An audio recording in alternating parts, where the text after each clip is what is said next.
That spring in 1876 I was camped on Powder River with 50 lodges of my people Cheyennes. The place is near what is now Fort McKinney. One morning soldiers charged my camp. They were in command of Three Fingers, you know him as Colonel Mackenzie. We were surprised and scattered, leaving our ponies. The soldiers ran all our horses off. That night the soldiers slept, leaving the horses one side, so we crept up and stole them back again, and then we went away. We traveled far, and one day we met a big camp of Sioux at Charcoal Butte. We camped with the Sioux, and had a good time, plenty grass, plenty game, good water. Crazy Horse was head chief of the camp. Sitting Bull was camped a little ways below, on the Little Missouri River. Crazy Horse said to me, "I'm glad you are come. We are going to fight the white man again." The camp was already full of wounded men, women, and children. I said to Crazy Horse, "All right. I am ready to fight. I have fought already. My people have been killed, my horses stolen, I am satisfied to fight." I believed at that time the Great Spirits had made Sioux, put them there, and white men and Cheyennes here, expecting them to fight. The Great Spirits, I thought, liked to see the fight, it was to them all the same like playing. So I thought then about fighting. About May, when the grass was tall and the horses strong, we broke camp and started across the country to the mouth of the Tongue River. Then Sitting Bull and Crazy Horse and all went up the Rosebud. There we had a big fight with General Crook and whipped him. Many soldiers were killed, few Indians. It was a great fight, much smoke and dust. From there we all went over the divide, and camped in the Valley of Little Horn. Everybody thought, now we are out of the white man's country. He can live there, we will live here. After a few days, one morning when I was in camp north of Sitting Bull, a Sioux messenger rode up and said, "Let everybody paint up, cook, and get ready for a big dance." Cheyennes then went to work to cook, cut up tobacco, and get ready. We all thought to dance all day. We were very glad to think we were far away from the white man. I went to water my horses at the creek, and washed them off with cool water, then took a swim myself. I came back to the camp afoot. When I got near my lodge, I looked up the Little Horn towards Sitting Bull's camp. I saw a great dust rising. It looked like a whirlwind. Soon Sioux horsemen came rushing into camp shouting, "Soldiers come! Plenty white soldiers!" I ran into my lodge, and said to my brother-in-law, "Get your horses, the white man is coming. Everybody run for horses." Outside, far up the valley, I heard a battle cry, "Hey-I, hey-I." I heard shooting, too, this way. I couldn't see any Indians.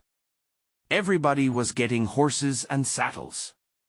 After I had caught my horse, a Sioux warrior came again and said, "Many soldiers are coming." Then the Sioux rode up the ridge on all sides, riding very fast. The Cheyennes went up the left way. Then the shooting was quick, quick. Pop, pop, pop, very fast. Some of the soldiers were down on their knees, some standing. Officers all in front. The smoke was like a great cloud, and everywhere the Sioux went the dust rose like smoke. We circled all round them, swirling like water round a stone. We shoot, we ride fast, we shoot again. Soldiers drop, and horses fall on them. Soldiers in line drop, but one man rides up and down the line all the time shouting. He rode a sorrel horse with white face and white forelegs. I don't know who he was. He was a brave man. Indians keep swirling round and round, and the soldiers killed only a few. Many soldiers fell. At last all horses killed but 5. Once in a while some man would break out and run toward the river, but he would fall. At last about 100 men and 5 horsemen stood on the hill all bunched together. All along the bugler kept blowing his commands. He was very brave too. Then a chief was killed. I hear it was Long Hair, Custer, I don't know, and then the 5 horsemen and the bunch of men, maybe so 40, started toward the river. The man on the sorrel horse led them, shouting all the time. He wore buckskin shirt, and had long black hair and mustache. He fought hard with a big knife. His men were all covered with white dust. I couldn't tell whether they were officers or not. One man all alone ran far down toward the river, then round up over the hill. I thought he was going to escape, but a Sioux fired and hit him in the head. He was the last man. He wore braid on his arms. All the soldiers were now killed, and the bodies were stripped. After that no one could tell which were officers. The bodies were left where they fell. We had no dance that night. We were sorrowful.